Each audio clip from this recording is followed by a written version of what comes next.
नमस्कार शेतकरी बंधू भगिनींनो, कृषीविषयक कार्यक्रमात आपल्या सर्वांचं मनपूर्वक स्वागत। मंडळी, आपल्या शेती व्यवसायात शेती व्यवस्थापनामध्ये विविध पद्धतीने संशोधन करून शेती उत्पादनामध्ये वाढ कशी केली जाऊ शकते अशा संबंधित शेतकरी केंद्रबिंदू ठेवून आपण त्या संबंधित म्हणून वेगवेगळ्या संशोधनाबद्दल कार्य करत असतो। वेगवेगळे विद्यापीठ आहेत, वेगवेगळ्या संस्था आहेत, हे संशोधन करत असतात। आजच्या भागामध्ये आपण अशाच एका संशोधनासंदर्भात माहिती घेणार आहोत। आजचा आपला विषय नॅनो अतिसूक्ष्म कण, ओळख आणि त्याची व्याप्ती। आणि या विषयावरती मार्गदर्शन करण्याकरिता या कार्यक्रमात सहभागी झालेले आहेत महात्मा फुले कृषी विद्यापीठ अंतर्गत गळीत धान्य संशोधन केंद्र जळगाव येथील वनस्पती रोगशास्त्र विभागाचे सहाय्यक प्राध्यापक श्री पोपट खंडागळे। नमस्कार सर। नमस्कार। आपल्या या कार्यक्रमात आमच्या संपूर्ण टीमच्या वतीने मनपूर्वक स्वागत करतो। आभारी, थँक्यू। मुळात सर, नॅनो अतिसूक्ष्म कण हे म्हणजे नेमकं काय त्याबद्दल सांगावं। आपण निसर्गामध्ये पाहत असताना कोणत्याही प्रकारचा धातू किंवा कोणत्याही प्रकारची वनस्पती त्याचं जर सगळ्यात छोट्यात छोटा आकारमान घ्यायचं ठरलं तर सगळ्यात छोटा कण जो येऊ त्याला अतिसूक्ष्म कण किंवा नॅनो असं म्हणू। म्हणजेच गणितीय परिभाषेमध्ये त्याचं रूपांतर करायचं ठरल्यास आपला 10चा वजा 9वा घात म्हणजेच आपल्याला एक अंक देऊन त्याच्या अगोदर 9 शून्य द्यावे लागतील।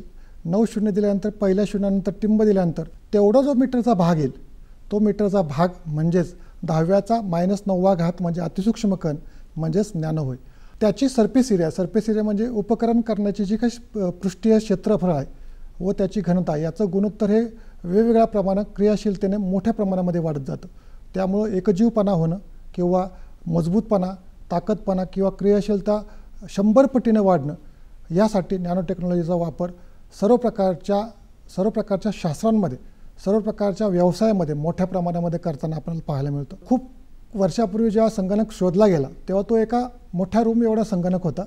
आज आपण आपला मोबाईल खिशामध्ये घेऊन फिरतो, म्हणजे मायक्रोचिपच्या अनुषंगाने नॅनोचा वापर केला गेला आणि त्या अनुषंगाने आपला तो संगणक आपल्या खिशामध्ये आपल्या मोबाईलच्या स्वरूपामध्ये तो आपल्यामध्ये फिरत आहे।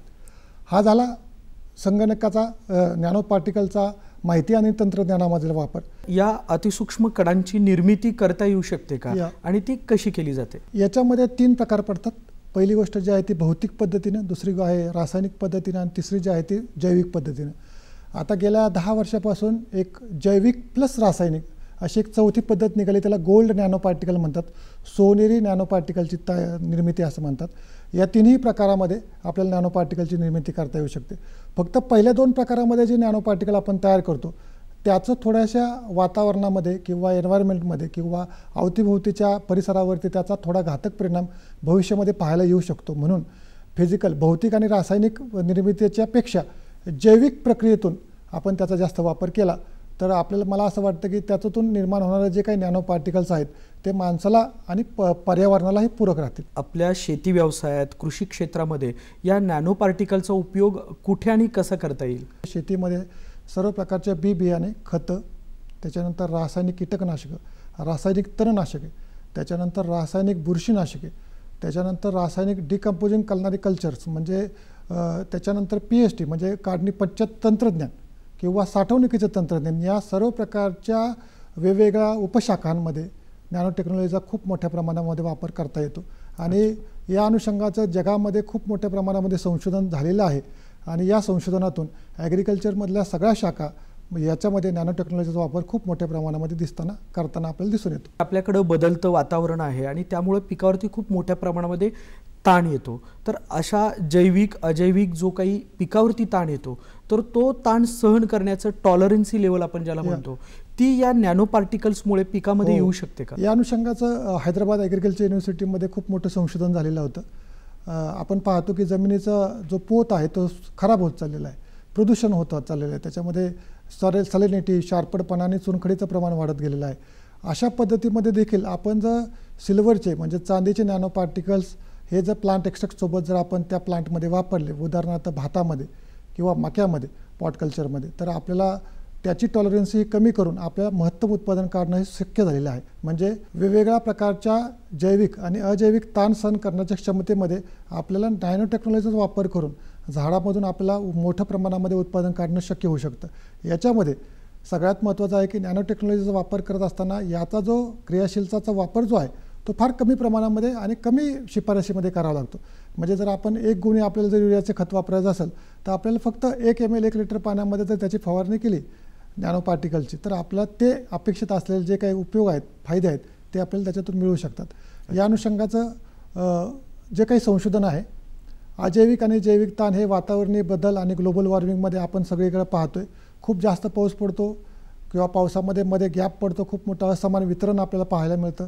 म्हणून झाडाची जी काय ताण सहन करण्याची क्षमता आहे ती क्षमता वाढून त्यासोबतच अधिकाधिक किंवा महत्तम उत्पादन गाठण्यासाठी आपल्याला वेगवेगळ्या प्रकारच्या उदाहरणार्थ झिंकचे नॅनो पार्टिकल्स असतील, कॅडियमचे नॅनो पार्टिकल्स असतील, जस्ताचे नॅनो पार्टिकल्स असतील, सिल्वर किंवा चांदीचे नॅनो पार्टिकल्स असतील, जे जैविक पद्धतीने वापरले गेलेले आहेत, जैविक पद्धतीने तयार केलेले गेले आहेत, ते 60 ppm पासून 800 ppm पर्यंत वेगवेगळ्या पिकानुसार, वेगवेगळ्या वनस्पतीनुसार जर आपण वापरले तर मला असं वाटतं की आपल्याला पिकांमधून अजैविक जैविक ताण सहन करण्याच्या क्षमतेसोबतच आपल्याला त्याच्यातून चांगलं उत्पादन घेणं शक्य होऊ शकेल. सध्या आपल्या या कृषी क्षेत्रामध्ये, शेती व्यवसायामध्ये नॅनो टेक्नॉलॉजी वापरण्याची जी काही व्याप्ती आहे ती काय आहे? गेल्या 2 वर्षापासून इफ्को नॅनो युरिया आणि इफ्को नॅनो DAP सर्वतोपरी सर्व शेतकरी वर्गाला ही गोष्ट माहिती झालेली आहे. आपल्याकडे जर आपण रासायनिक खतांचा जर वापर बघितला तर NPK म्हणजे नत्र, स्फुरद आणि पालाश या 3 खतांचा खूप मोठ्या प्रमाणामध्ये वापर केला जातो. यामधील नत्र जे आहे ते भारतामध्ये तयार केलं जात नाही. 36 दशलक्ष टन एवढी आपली गरज आहे. त्यापैकी 10 दशलक्ष टन ही आपण आयात करतो. म्हणजे आपलं परकीय चलन केवळ आयातीवरती खर्च करतो. म्हणून शासनाचं असं एक धोरण होतं की हा जो आयातीवरचा खर्च आहे तो आपण कमी करावा. व या अनुषंगाने इफ्कोमध्ये संशोधन केलं गेलं आणि त्यांनी इफ्को नॅनो युरिया तयार केला गेला. त्याची जी साईज आहे ती 30 नॅनोमीटर साईज आहे. म्हणजे 100 नॅनोमीटरपेक्षा जर त्याची साईज कमी झाली, आकारमान कमी झालं तर त्याला आपण नॅनो म्हणतो. म्हणून इफ्को नॅनो तयार केला गेला आणि त्यांच्या शिफारसीनुसार झाडाच्या वाढीच्या अवस्थेनुसार 2 वेळा त्याची फवारणी 2 ml प्रति लिटर पाण्यामध्ये जर केली तर आपल्याला आवश्यक असलेलं उत्पादन काढता येऊ शकेल. प्लस यातून जर या फवारणीतून आपल्याला कमीत कमी 2 बॅगा युरियाच्या वाचवता येऊ शकेल. कारण की जो युरिया आपण वापरणार आहोत तो आपण इम्पोर्ट केलेला असणार आहे. तो मातीमध्ये गेल्यानंतर मातीमधल्या प्रदूषक करणार आहे, तो इरोजन करणार आहे, विघटन करून देणार आहे, परत मातीला तो त्रासदायक असणार आहे. तसा हा नॅनो युरिया जो आहे त्याची क्रियाशीलता जास्त आहे. त्याची फवारणी करायला आपल्याला सांगतात. फवारणी करणं म्हणजे काय, पानं वाढते, त्याची शोषण केलं जातं त्या नत्राचं. त्या नत्रातून आपल्याला त्या झाडाला हवं तेवढं नत्र प्राप्त झाल्यामुळं, योग्य त्या कालावधीमध्ये प्राप्त झाल्यामुळं ते झाड व्यवस्थित पद्धतीनं ताण सहन करून व्यवस्थित आपल्याला उत्पादन देऊ शकतं.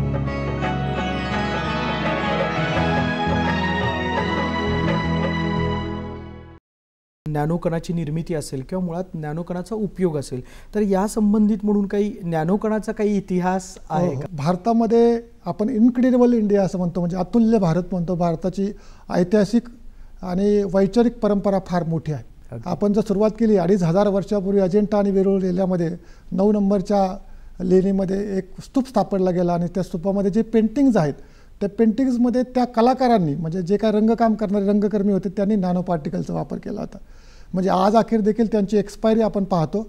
फार खूप म्हणजे अचंबित करणारं शास्त्र आहे ते. म्हणजे भारताला इंग्रजांपेक्षा अगोदर किंवा मी म्हणतो परकीय देशांच्या अगोदर नॅनो पार्टिकल्स माहिती होते, हे सिद्ध होतं. तसं पाहायला गेलं तर 1959 फेनमन नावाचे सायंटिस्ट होते, त्याने नॅनो टेक्नॉलॉजी हा शब्द शोधला गेला. त्याच्यानंतर डेक्सलर नावाचे एक सायंटिस्ट होते, त्यामध्ये जपानमध्ये एक टॉंगचिकू नावाचे एक सायंटिस्ट होते, त्याने नॅनो टेक्नॉलॉजीची ही टर्म नॅनोटेक म्हणून शोधून काढला. त्याच्या अगोदर 300 वर्षापूर्वी हुएतो नावाचा आपल्याकडे एक कवी होता, त्याने धुरातून जे काही कण बाहेर पडायचे त्या कार्बनाच्या कणवरती सुद्धा कविता लिहिली होती. म्हणजे त्याला असं वाटत होतं की महर्षी कणात जसा अणूमध्ये पूर्ण विश्व सामावलं आहे ते म्हणजे नॅनो आहे. एवढा मोठा इतिहास भारतामध्ये आणि देशामध्ये आहे.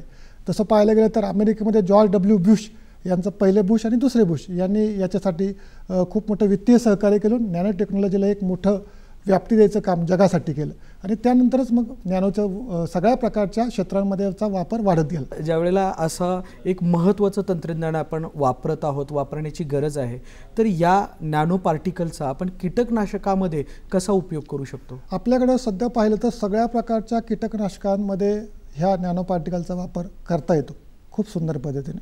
म्हणजे कीटकनाशक घेतलं म्हणजे आपणावरती किड्यांना मारायचं आहे. सध्या मक्यावरती लष्करी अळी ही खूप मोठी भयावह परिस्थिती आहे लष्करी अळीची. त्याच्यावरती खूप मोठा खर्च शेतकरी लोक करतात. त्याच्यावरती धोत्र्यातून काढलेला झिंकचा नॅनो पार्टिकल्स, करंजमधून काढलेला करंजचा सिल्वर बरोबरचा नॅनो पार्टिकल्स किंवा गार्लिक म्हणजे लसणातून काढलेला जस्ताचा किंवा सिल्वरचा नॅनो पार्टिकल्स हा 60 ppm कॉन्सन्ट्रेशनला त्याची जी काय तिसरी भयावह अवस्था आहे जी मक्यावरती खूप मोठ्या प्रमाणामध्ये अटॅक करते, अटकाव करते, त्याला मारण्याचं काम ते करते.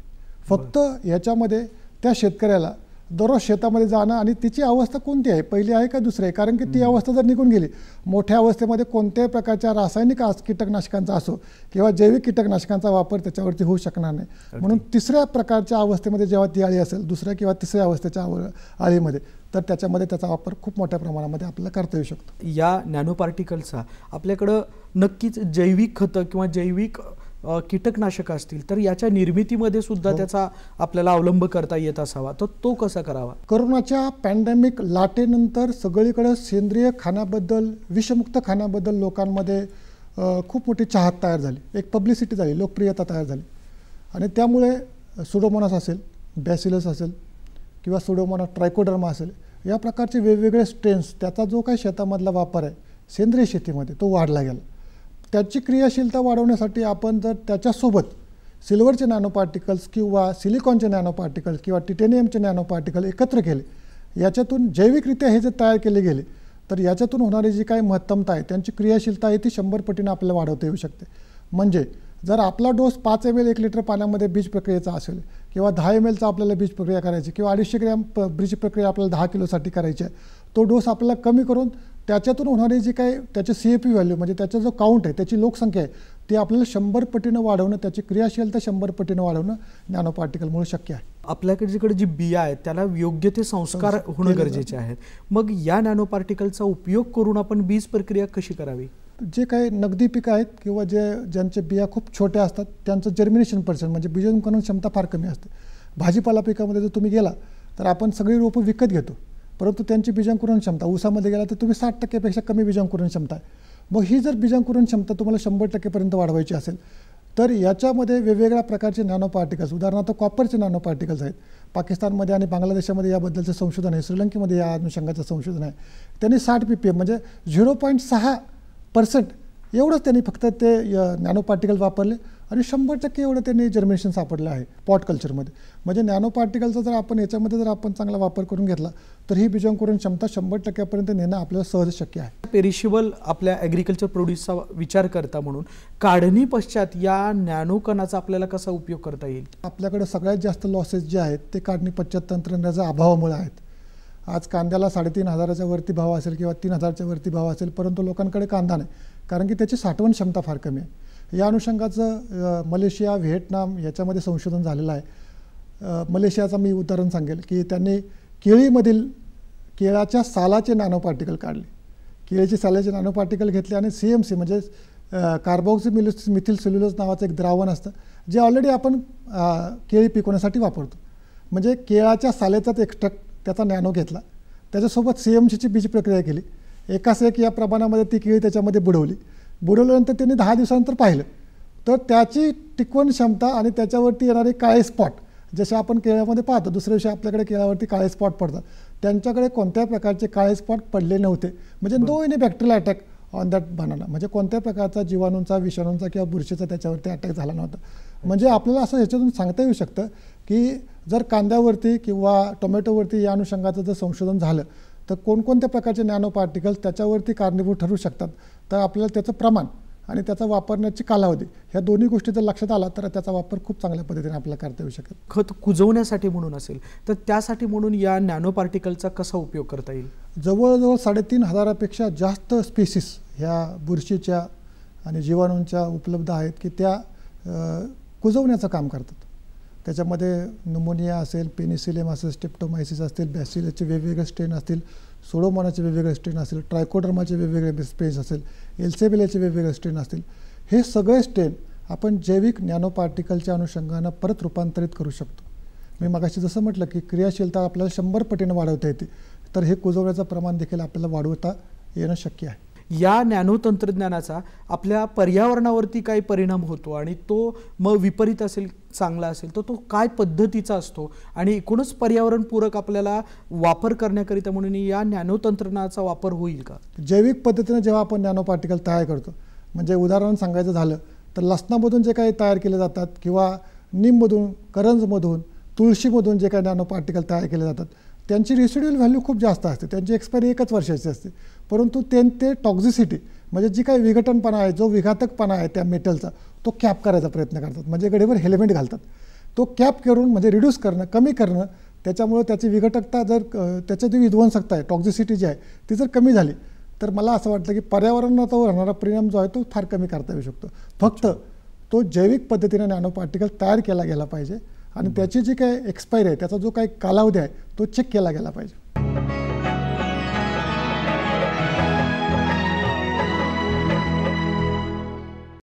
विषाणूजन्य, ज्याला आपण व्हायरल डिसीज म्हणतो, तर अशा विषाणूजन्य रोगाचं व्यवस्थापन करण्याकरिता म्हणून आपल्या या नॅनो तंत्रज्ञानाचा वापर कसा करता येईल?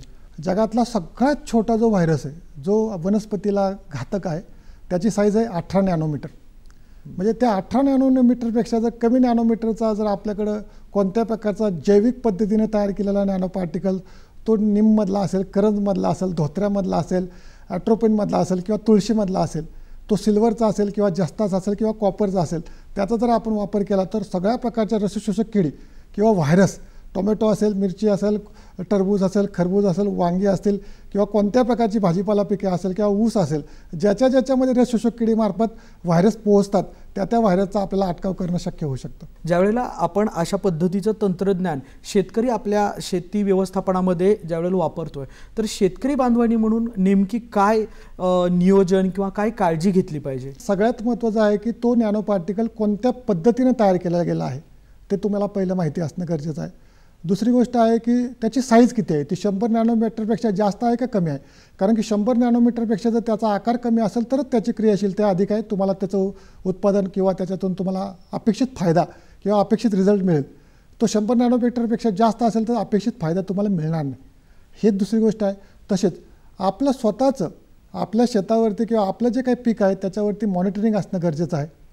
कोणत्या अवस्थेमध्ये कोणत्या झाडाला कोणत्या प्रकारची गरज आहे हे आपल्यापर्यंत त्याची योग्य ती माहिती पोहोचली गेली पाहिजे. ती पोहोचल्यानंतर आपण त्याच दिवशी किंवा त्यानंतर 1-2 दिवसामध्ये त्या गोष्टीचा अंतर्भाव आपल्या नेहमीच्या व्यवस्थापन कार्यशैलीमध्ये केला गेला पाहिजे. आणि सगळ्यात महत्त्वाचं आहे की नॅनो पार्टिकल जे आहे हा एक मॅजिक आणि लॉजिक आहे. फक्त आणि फक्त तुम्ही त्याची वेळ जर सांभाळली तरच तो तुम्हाला अपेक्षित रिझल्ट देईल. तुम्ही जर त्याची वेळ सांभाळली नाही तर तो तुम्हाला अपेक्षित रिझल्ट देणार नाही. भविष्यात आपल्याला लेबर मिळणं अवघड आहे, मजूर मिळणं अवघड आहे. ह्या ड्रोनच्या अनुषंगाने आपण सांगतो की फवारणी करणं आता सोपं आहे. आता नॅनोमध्ये असा प्रकार आहे की त्या ड्रोनमधून जर आपण नॅनो टेक्नॉलॉजीचं जर एखादी फवारणी केली, म्हणजे नॅनोचं खत असेल, नॅनोचं कीटकनाशक असेल किंवा तणनाशक असेल, तर तुम्हाला खूप सुंदर रिझल्ट त्याच्यातून मिळतात. आणि सगळ्यात महत्त्वाचं आहे मजुरांना होणारी विषबाधा, पाण्याचा अपव्यय, होणारा खर्च, त्याच्यानंतर ट्रान्सपोर्टेशन कॉस्ट म्हणजे वाहतुकीचा खर्च असेल, ह्या सगळ्या गोष्टी आपल्याला कमी करता येऊ शकतात. जर शेतामध्ये होणारी खर्चाची जी कमतरता आहे, खर्च जर आपण कमी केला तर आपल्याला उत्पादनामध्ये वाढ नक्कीच मिळू शकते. या अनुषंगानं हा सगळा वापर करत असताना नॅनो काय आहे हे पहिलं समजून घेणं गरजेचं आहे. तो कसा तयार केला आहे, त्याचा आपल्यावर काय परिणाम होतो ते पाहिलं गेलं पाहिजे. परिसंस्थेवरती काय परिणाम होतो तो पाहायला गेला पाहिजे. विविध ठिकाणी विविध प्रकारची माती असते, तर त्या मातीमध्ये त्या पद्धतीने तो रिझल्ट देतो. पण प्रश्न असा आहे की जर वातावरणामध्ये देखील तसाच तो बदल आहे, अगदी महाराष्ट्रामध्ये सुद्धा मराठवाडा, विदर्भ, कोकण, पश्चिम, तर याच्या वातावरणामध्ये देखील बदल आहे, त्यानुसार तिथली क्रॉपिंग पॅटर्न वेगळा आहे. तर अशा परिस्थितीमध्ये जर आपल्याला नॅनो तंत्रज्ञानाचा वापर करायचा आहे तर तो कसा करायला हवा? शासनाकडे, कृषी विद्यापीठांकडं खूप मोठे मोठे संशोधन केंद्र अवेलेबल आहेत. आता जुनागडचं मी एक उदाहरण सांगतो, तिथं तेलबिया संशोधन आहे, आपलं भुईमुगावरती संशोधन केलं जातं. त्यांनी त्यांच्या लेवलवरती जुनागडला झिंकचे नॅनो पार्टिकल तयार केले गेले आणि ऑल ओव्हर द भारतामध्ये त्यांची काय जे ग्राउंडनटवरती संशोधन केलं जातं, भुईमुगावरती संशोधन केलं जातं, त्या रिसर्च स्टेशनला त्यांनी ती पाठवली. त्याचं हे दुसरं वर्ष आहे. आता त्यातून जे काही डेटा बाहेर पडेल, कोणत्या सेंटरला कोणत्या झिंकनं किती रिझल्ट मिळाला, त्या अनुषंगानं त्या शिफारसी लागू केल्या जातील आणि ज्या रिजनसाठी त्या शिफारसी लागू केल्या जातील त्या रिजनमध्ये तो नॅनो पार्टिकल्स अवेलेबल केला जाईल. कृषीमध्ये खूप मोठं स्थित्यंतर आहे आणि दर 20 किलोमीटरला माती, पाणी, हवामान बदलतं, पिकांच्या जाती बदलतात, पिकांवरती पडणारे रोग, किडी बदलतात. त्या किडी कधी येतात महाराष्ट्रामध्ये म्हणजे आता उदाहरण सांगतो सर की मिरचीमध्ये आपल्याकडे तुडतुडे जे आहेत ते पहिल्याच अवस्थेमध्ये येतात 45 दिवसाच्या आतच. हे जर तुम्ही गुजरातमध्ये गेला तर तिथं तुडतुडे शेवटच्या अवस्थेमध्ये येतात.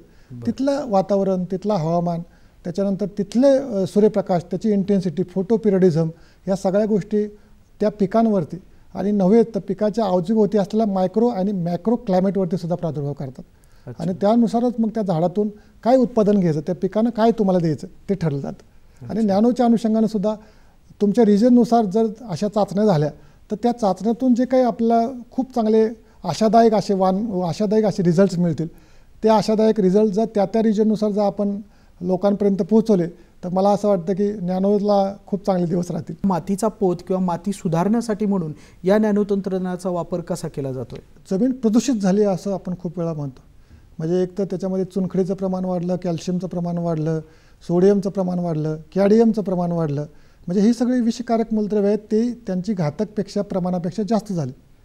परंतु या अशा घातक जमिनीमध्ये देखील वेगवेगळ्या प्रकारचे नॅनो पार्टिकल, म्हणजे आता उदाहरण सांगायचं झालं तर नारळाच्या काथ्यापासून काढलेले नॅनो पार्टिकल जे जस्ताबरोबर किंवा सिल्वर म्हणजे चांदीसोबत एकत्र केले तर ते देखील त्या अशा प्रदूषित जमिनीमध्ये खूप सुंदर उत्पादन त्यांनी दिलेलं आहे. किती PPM वापरलं त्यांनी? 100 ते 800 PPM पर्यंत त्यांनी वापरलेले. शेतावरचे त्यांचे रिझल्ट जे आहेत ते खूप सुंदर मिळालेले आहेत. फक्त आणि फक्त ते लोकांपर्यंत पोहोचणं गरजेचं आहे. या अनुषंगाने तामिळनाडू ॲग्रिकल्चर युनिव्हर्सिटीमध्ये खूप चांगल्या पद्धतीचं संशोधन चालू आहे आणि त्यांनी या अनुषंगाचे सूक्ष्म मूलद्रव्ये, मायक्रोन्यूट्रिएंट तयार केलेले आणि ते लोकांपर्यंत पोहोचवण्याचं काम सुद्धा त्यांनी सुरू केलेलं आहे. आजच्या आपल्या या कार्यक्रमाच्या निमित्ताने सह्याद्री वाहिनीच्या प्रेक्षकांना, शेतकरी बांधवांना काय संदेश द्याल? कृषी विभागाची खूप मोठी मोहीम आहे महाराष्ट्रामध्ये. सर्वांनी इफको नॅनो, इफको DAP वापरावा. मी नॅनोबद्दलच बोलेल. त्यांनी 2 वेळा स्प्रे सांगितलेला आहे फवारणीच्या अवस्थेमध्ये. म्हणजे त्याची क्रियाशीलता ही अधिक आहे. 80 ते 90% पर्यंत क्रियाशीलता त्या नायट्रोजनची आहे. त्याचा महत्तम रिझल्ट जर आपल्याला घ्यायचा असेल तर त्यांनी सांगितलं त्या शिफारसीप्रमाणे 2 ml प्रति लिटर पाण्यामध्ये तर त्याची फवारणी केली गेली. झाडाच्या अवस्थेनुसार दुसरी आणि तिसरी फवारणी म्हणजे 2 वेळा फवारणी करायची. याच्यातून आपल्याला 2 पोते युरियाची बचत होणार आहे. म्हणजे या प्रकारचा हा नॅनो सुरुवातीच्याच अवस्थेमध्ये सर्व शेतकऱ्यांना उपलब्ध झालेला आहे. नॅनो आहे तरी काय हे तुम्हाला प्राथमिक अवस्थेमध्ये जर कळायचं असेल तर इफको नॅनो आणि इफको DAP वापरण्यासाठी काही हरकत नाही. त्याच्यामुळे जमिनीचं प्रदूषण, परकीय चलन आणि पर्यावरणावरचा होणारा ऱ्हास ह्या गोष्टी आपण कमी करू. सगळ्यात महत्त्वाचं जे आहे ते आपले पैसे वाचणार आहेत. तसेच आता बाजारामध्ये खूप मोठ्या प्रमाणात नीम अर्क हा नॅनोमध्ये मिळतो आहे, करंजचा अर्क नॅनोमध्ये मिळतो आहे, परंतु तो तुम्हाला रिझल्ट देत नाही. 1 कोटी किंवा 10,000 PPMचं नीम तेल माझ्याकडे आहे आणि मी नॅनोचा नीम काढलेला आहे असं लोक म्हणतात. आणि हे जे आहे ते कितपत खरं आहे, त्याची साईज किती तुम्ही ते विचारा त्याला. ती 100 नॅनोमीटरपेक्षा कमी आहे का? त्याची क्रियाशीलता ही 100 नॅनोमीटरपेक्षा कमी असेल तरच तो क्रियाशील आहे. जर तो क्रियाशील नसेल तर तो वापरूनसुद्धा आपल्याला उपयोग होणार नाही आणि बदनामी नॅनोची होईल.